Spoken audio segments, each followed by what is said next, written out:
شاعر اللہ سے کیا مراد ہے؟ امام ابن جریر لفظ شاعر کی تحقیق کرتے ہوئے لکھتے ہیں کہ یہ شہیرتن بروزن فعیلتن کی جمع ہے۔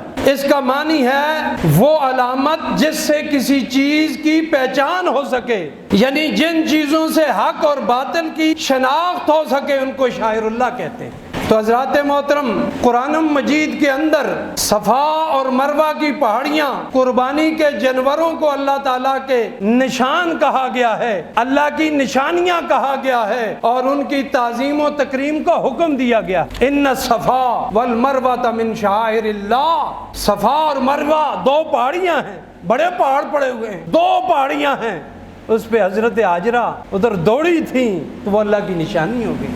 تو کہا جو اللہ کی نشانیوں کی تعظیم کرے گا، توقیر کرے گا، اس کا دل متقی بن جائے گا، اس کا دل تقوی والا بن جائے گا۔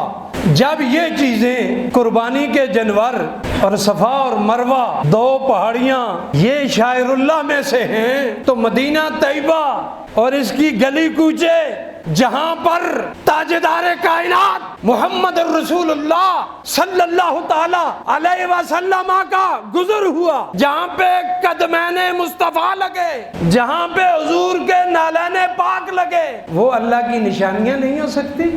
وہاں پہ شرک ہے، وہاں پہ بدعت ہے۔ اللہ تعالیٰ ہدایت نصیب فرمائے۔ تو کیا کہا قرآن نے؟ آیت یاد رکھنی ہے، اگر آپ کسی جگہ کوئی تعظیم کر رہے ہوں تو آپ کو اگر کوئی روکے تو آپ کہیں کہ قرآن کے اندر ارشاد ہوا ہے وَمَن يُعَظِّمْ شَعَائِرَ اللَّهِ، جو اللہ کی نشانیوں کی تعظیم کرتا ہے فَإِنَّهَا مِن تَقْوَى الْقُلُوبِ، اللہ اس کے دلوں کو تقویٰ عطا فرما دیتا ہے۔